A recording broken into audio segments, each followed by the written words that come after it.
èwo èmi la ò ní yọ̀ sí èwo la ní yọ̀ sí bá a ti fẹ́ ó rí bẹ́ẹ̀ náà ló èmi la ò ní yọ̀ sí. Ọmọ Yorùbá eléyìí ó gbẹnu tán. Èmi ò mọ̀ pé Nigerian presidency wọ́n lè ṣe ohun tó tó yìí o. Wọ́n ṣe eléyìí náà, inú mi dùn, ayọ̀ mi kún. Mo wá wò pé nǹkan báyìí kò ṣe pa mọ́ra, àfi gbogbo àwọn tátíjọ́ ń pariwo látijọ́ yìí, táwọn tẹ̀ ń wò, tẹ̀ ń comment, tẹ̀ ń share, tẹ̀ ń ṣe gbogbo ẹ̀. A ní láti fún yín ní ìròyìn ayọ̀ yìí. Nǹkan méjì la mú wá fún yín. Alákọ̀ọ́kọ́ ńbẹ̀, ẹ ṣeun o bàbá, ẹ ṣé o Jésù, kí la ó fi san oore rẹ bí ó ti pọ̀ tó láyé wa, ẹgbẹ̀rún owó kò tó fún iyì rẹ. Ọmọ Yorùbá, ìròyìn ayọ̀ leléyìí. Tá bá sọ fún yín pé ìròyìn ayọ̀ ni, ẹ mọ̀ pé kò sọ̀rọ̀, ìròyìn ayọ̀ ni. Mo ń bá yín sọ̀rọ̀ nísìnyí, àwọn presidency fún ara wọn, wọ́n ti jáde. Ọ̀rọ̀ tó sọ ó bà mí lẹ́rù. Mi ò mọ̀ pé wọ́n lè sọrú ẹ̀. Mi ò mọ̀ pé wọ́n lè ṣe nǹkan tí wọ́n ṣe. Bẹ́ẹ̀ mo sọ fún yín, tá bá sọ pé presidency, gbogbo wa la mọ̀ wípé àkópọ̀ gbogbo àwọn tó wà ní Aso Rock, látòrí president lórí Cook, lórí iṣẹ́, lórí Gardner, they are all in presidency. Ẹni tó wá jẹ́ bàbá báyìí o, ẹni tó jẹ́ agbẹnusọ sọ fún bàbá wa Bọ́lá Ahmed Tinubu àtàwọn officials ní presidency, wọ́n kóra wọn jọ. Nígbà tó máa sọ̀rọ̀, ohun tó sọ bà mí lẹ́rù. Mi ò mọ̀ pé ó lè sọ. Tẹ́ bá rántí ẹ̀yin èèyàn wa, àwọn nǹkan méjì kan wà tí mo wá sọ fún wa. Alákọ̀ọ́kọ́, òun ni wípé wọ́n máa bẹ̀rẹ̀ sí ní parọ́ mọ́ olóyè Sunday Igboho. Mo sọ fún yín, ẹ̀yin tẹ́ bá rántí, tẹ́ bá kọ sí comment section, a sọ fún yín dáadáa. A sọ fún yín dáadáa, àfẹn tí ó bá rántí. Ẹ̀yin tẹ́ bá rántí, tẹ́ bá kọ sí comment section. Ẹ̀yin tẹ́ bá dẹ̀ rántí, ẹ bá gbé fídíò yìí, kẹ́ bá gbé ìrìn àjò, kẹ́yìn náà lè gbọ́n tá a fẹ́ sọ báyìí. Mo sọ fún yín pé àwọn Northern Elders Forum, NEF, wọ́n gbé àwọn ìgbésẹ̀ kan. Wọ́n gbìyànjú láti ra àwọn ọba wa. Wọ́n mọ̀ pé àwọn ọba wa táwọn mọ̀ nísìnyí ó yàtọ̀ sí àwọn ọba wa táwọn mọ̀ lánàá. Gẹ́gẹ́ bí mo ti sọ fẹ́yìn èèyàn wa, mo ní àwọn bàbá wa ti dúró, wọ́n dẹ̀ ti ṣèlérí wípé àwọn ò ní ever gbàbọ̀dè fọmọ Yorùbá kankan mọ́. Pé bẹ́ẹ̀ dẹ̀ rí, àwọn máa make sure wípé kò sọmọ Yorùbá tí yà á jẹ. Láti ìgbà tí wọ́n lè ti ṣàwọn ìlérí fún wa, lọ́ ti ń ṣe gudugudu méje, yàyà mẹ́fà fún wa.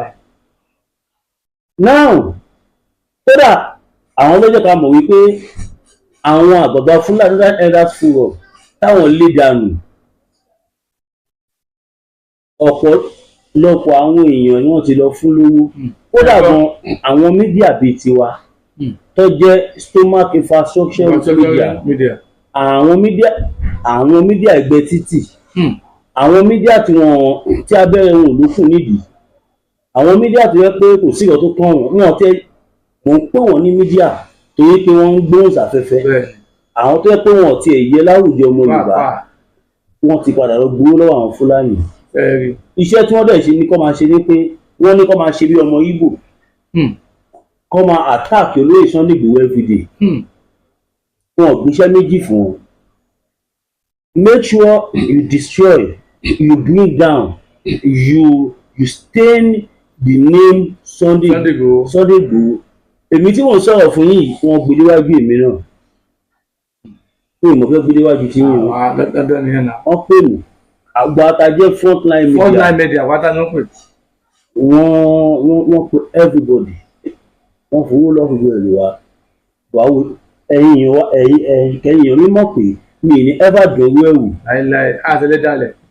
owó yẹn làwọn blogger kan wá gbà tó bẹ̀rẹ̀ sí ní gbógun ti Chief Sunday Igboho.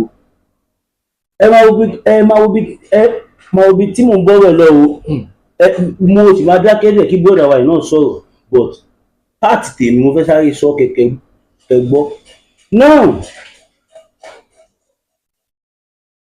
wọ́n ní kó bẹ̀rẹ̀ sí ní máa parọ́ wípé olóyè Sunday Igboho ti gbowó lọ́wọ́ bàbá Tinubu, wọ́n fún wọn ní 50 million, wọ́n fún wọn nígbà, wọ́n fún wọn láwo. Ibi jẹ́ tí máa mọ̀ pé wọ́n lọ ń pa ni wípé ẹ wo ọ̀rọ̀ kan tó dá wàhálà lẹ̀ láàrin bàbá wa olóyè Sunday Igboho àti ààrẹ Gani Adams, tí wọ́n ń pe bàbá wa kan ní Nuhu, ọba Nurudeen tó wà ní orílẹ̀-èdè Amẹ́ríkà, tí wọ́n ń bá ààrẹ Gani Adams tó ń bá wọn sọ̀rọ̀ ńgbà yẹn, tí ààrẹ Gani Adams sọ pé wọ́n fún olóyè Sunday Igboho ní 50 million.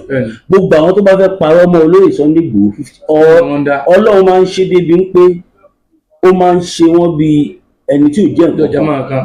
àwa ta èmi tí mo jẹ́ ọmọdé APC lè fún mi ní 50 million kí torí ẹ̀fẹ̀ tí mo ṣe ilẹ̀. ẹ̀yin tí ẹ ti ń tẹ̀lé wa tipẹ́tipẹ́ tẹ bá wọ̀ṣ ẹ rí i pé táìmù kan wà tí mo pariwo síta tó wá fi 76 million fi bẹ̀ mí. nígbà tó bá ń fi 76 million fi bẹ̀rù èmi tí kì í èmi kékeré, ṣé olóyè Sunday Igboho ló lọ́ọ́ máa fi 50 million bẹ̀?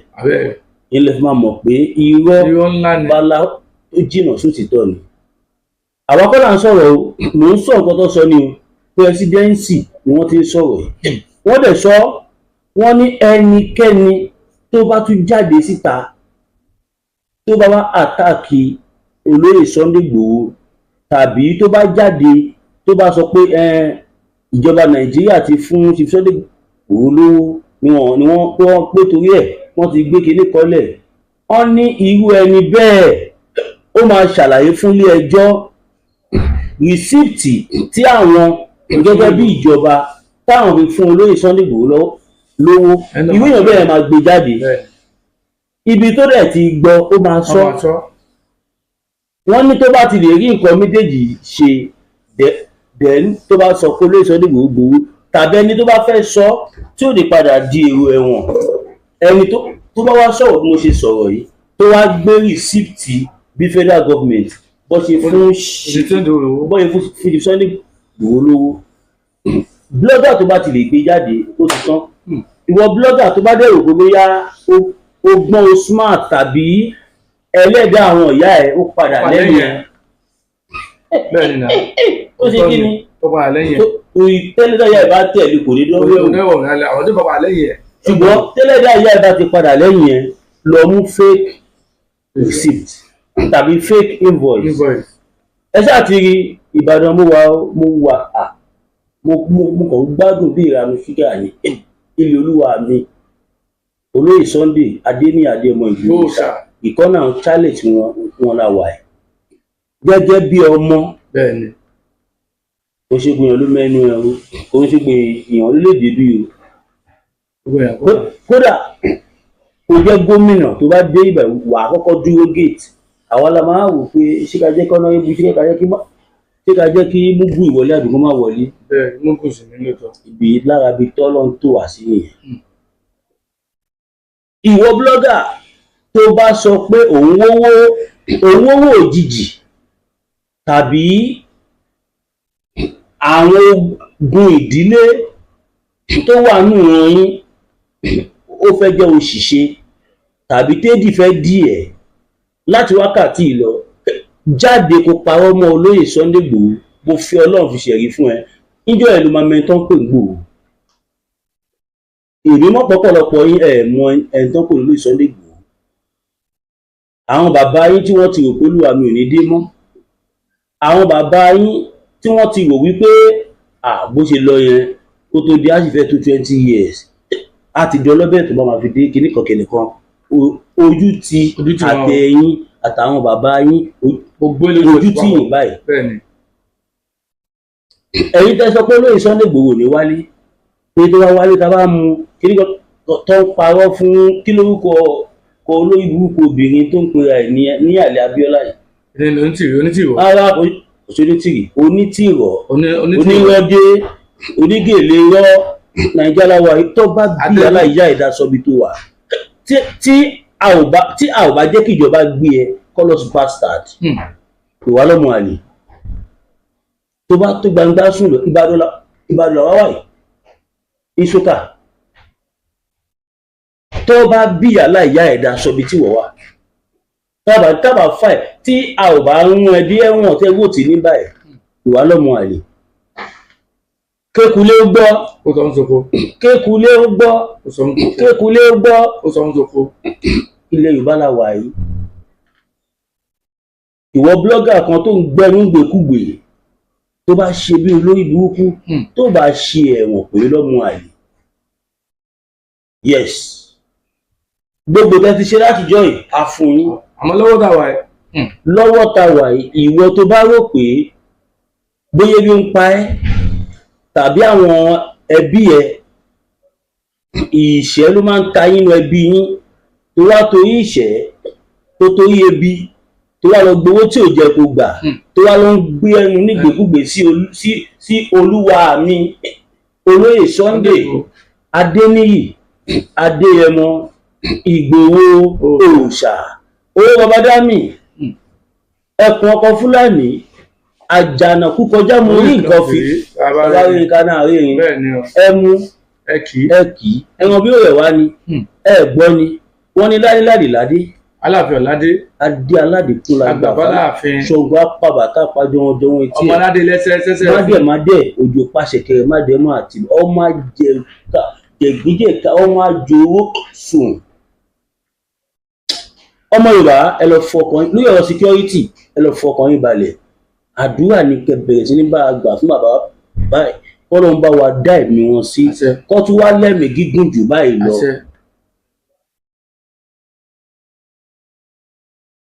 àti tó dá nínú nǹkan wọn àti tó tún dá kọ́ ló má bàjẹ́ láéláé ọmọ Yorùbá olóyè Sunday Igboho wọ́n ṣetán wọ́n tẹ̀ ti ṣetán láti rí dájú wípé àwọn olórí burúkú Fúlàní wọn ò rí kankan ṣe fọmọ Yorùbá mọ́. ẹ mọ ìgbà tí wọ́n ti kọ lẹ́tà ni tọ́lá wọn ti dára wọ́n kọ lẹ́tà kan gbà kan tọ́lá wọn bọ̀ ní ọdún 20 tọ́lá wọn bọ̀ ní déètì kan tó yẹ pé ìjọ kẹta ní federal government fún yẹn lóye Sunday Igboho tó wálé ǹjẹ́ ikọ́ wá sí Ọ̀yọ́ ọjọ́ méje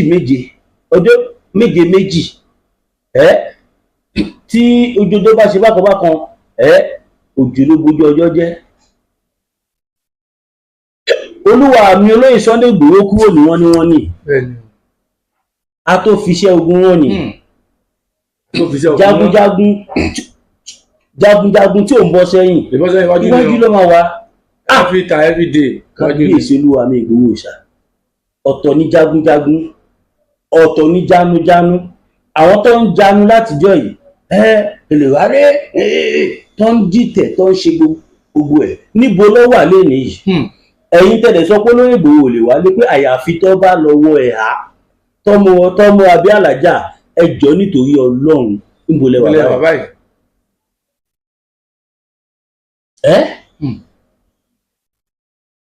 kò sí ẹ̀dá tó wà láyé tó kì í ní challenges Ọlọ́run tún fẹ́ yẹ ká mọ òun sí ni Ọlọ́run fẹ́ fi bàbá wa olóyè Sunday Igboho fi hàn gbogbo ayé olóyè Sunday Igboho ti kú òun Sunday Igboho báyìí Sunday àgbáyé ni wọ́n báyìí Sunday àgbáyé ni kí ni mo pè Sunday àgbáyé the great is now Sunday àgbáyé the great tó bá ti ń pe olúwa mi máa fi the great sẹ́yìn Sunday Igboho the great Sunday Igboho the great Sunday àgbáyé the great GREAT great ṣẹ́wọ́n tó pè ní great ohun tó tóbi ohun tó kàmàmà ohun tó kàmàkà ohun tó kàmàkàmà tó tóbi tó gùn tí ò lópin. gbogbo ẹ̀yin tẹ̀ ń pè ayé nǹkan tẹ́ẹ̀tò ń gbọ́lẹ̀ wà báyìí olúwa mi wà sókà àwọn àbàdàn báyìí àwọn àbàdàn ẹ má bọ̀ ẹ má bọ̀ wá kẹwàá mi tó ń jẹ́ Ìgbòho bẹ́ẹ̀ ni ẹ̀ ní ṣoríire. Àwọn pírẹsidẹ́ǹsì kódà mo máa play fídíò kan fún yín nísìnyí wọ́n ní táwọn bá tún gbọ́ lẹ́nu anybody kó lóye Sunday Igboho gbowó ẹni yẹn rìsíìtì tí olóyè Sunday Igboho fi gbowó lọ́wọ́ politician wàá mú jáde o. bẹ́ẹ̀ ni yóò sọ ẹ̀ yóò àfẹ́ sẹ́wọ̀n mo fi Ọlọ́run búra yóò àfẹ́ sẹ́wọ̀n àìmújáde ẹ ó ṣe kinní kan ẹ̀wọ̀n ló ń jẹ́ olúwa mi tára ń kan tẹ́lẹ̀ ẹni tó ṣe fílẹ̀ tára ń kan wọ́n kí wọ́n kọ́ wá sọ pé bí a ò mọ̀rọ̀ sọ àbí wọ́n rán ẹ ní iṣẹ́ tí wọ́n rán mọ ogun tí ó lè kọ́ tó fi torí onígbó tí a gbé onígbóná ó ní tí bàbá ẹ̀ ò ní dá ó ní ṣe bẹ́ẹ̀ mọ̀ tí wàá fi jáde láyé bẹ́ẹ̀ ni ẹnu ò ṣe o ẹni ò ṣe ariwo kọ music. pírẹsidẹ́ǹtì ti ṣèkìlọ̀ nítorí èsì yẹn yà mí lẹ́nu wọ́n ní táwọn bá tún gbọ́ lẹ́nu pé ní àṣẹ̀wọ̀n wọ́n ní kadẹ̀ má ẹ̀fà fi olóyè Sunday Igboho Nnamdi Kanu mọ́ ọ̀tọ̀ọ̀tọ̀ lọ́rọ̀ bẹ́ẹ̀ ni ọ̀tọ̀ọ̀tọ̀ lọ́rọ̀ ọjọ́ wa wọn ọ̀tọ̀ ní tọ́lú ọ̀tọ̀ ní tọ̀lú ọ̀tọ̀ ní tọ̀lú ọ̀tọ̀ ní tolú ọ̀tọ̀ ní tọ́lú ọ̀tọ̀ọ̀tọ̀ lọ́rọ̀ activist ni Chief Sunday Igboho bẹ́ẹ̀ ni o federal government of terrorism gbé Nnamdi Kanu ó máa ní ohun táwọn náà rí èèyàn mélòó ló lóye Sunday Igboho palẹ̀ Yorùbá nígbà tá à ń ṣe rálì tá à ń ṣe gbogbo ẹ̀ rálì wo lẹ rí ta ti kọjú sọ́lọ́pàá tá à ń bá wọn jà sínà ní gbogbo rálì tí bàbá mi olóyè Sunday Adéyẹmọ Ìgbòho ṣá gbogbo rálì tí bàbá mi ṣe mélòó lẹ rí tí wọ́n ní kéèyàn yìnbọn fáwọn ọlọ́pàá mélòó lẹ rí tó gbébọn dání mélòó lẹ rí tó ń pàṣẹ tí tó ń fi ọ̀rọ̀ ẹnu fi pe ogun sílùú bẹ́ẹ̀ ni kò sí ó dẹ̀ mélòó tó lè Sunday Igboho ṣe síta tó ó dẹ̀ mélòó tó lè Sunday Igboho gbébọn tó dẹ̀ ń pa àwọn ọmọ Yorùbá nígbà tá à ń ṣe rálì kò sí rárá àti rárá tẹ bá fẹ́ jẹ́ kó lóye Sunday Igboho bá yín bẹ̀bẹ̀ tẹ bá fẹ́ jẹ́ káwa ọmọ Yorùbá ká dá sọ̀rọ̀ Nnamdi Kanu jù báyìí lọ kò ń ṣe pé ẹ máa sọ pé counterpart bẹ́ẹ̀ ni àmọ́ mo ti rí ọba kan náà àwọn ọba Ìgbò yẹn tí ò ní làákàyè bẹ́ẹ̀ ni ó ti ń sọ̀rọ̀ tó dáa o ọwọ́ mi counterpart sí wà lẹ́bàá ba ọ̀rọ̀ jẹ́ àwọn olóyè Sunday Igboho bíi counterpart Nnamdi Kanu báwo lè jọra wọn ṣé olóyè Igboho sọ pé ká lọ pa Tinubu ni ṣé olóyè Igboho ní ká lọ pa Àtíkù ni ṣé olóyè Igboho ní ká lọ jólè onílé ni ṣé olóyè Igboho sọ pé ká lọ káwọn èèyàn mọ́lé ni ṣé olóyè Igboho sọ pé àwọn tó bá ń tajà o tó bá di Monday o tàbí Tuesday o ká bẹ̀rẹ̀ sí ní pa ẹni tó bá ti jáde Yorùbá làwa ọmọlúàbí ni wá ọmọ aládé làwa a ò kì í ṣe ọmọ wọn kíyàn a dẹ̀ kì í ṣe jàgídíjàgan ohun tó ń ṣe ẹ ló ń pè ní the act of terrorism. Yes, exactly. tó bá parọ́ mẹ́wàá míyàn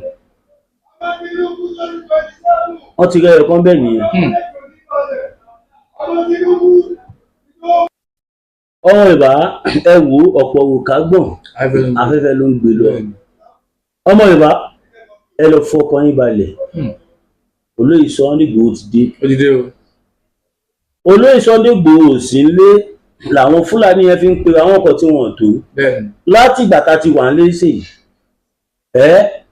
ẹ sọ̀rọ̀ náà ìyàtọ̀ wà àlàáfíà kódà látọ̀yọ́ dé Ògùn dé Ọ̀ṣun dé Èkó dé Èkìtì dé Oǹdó àlàáfíà jọba yàtọ̀ ó yàtọ̀ kò gbọdọ̀ má yàtọ̀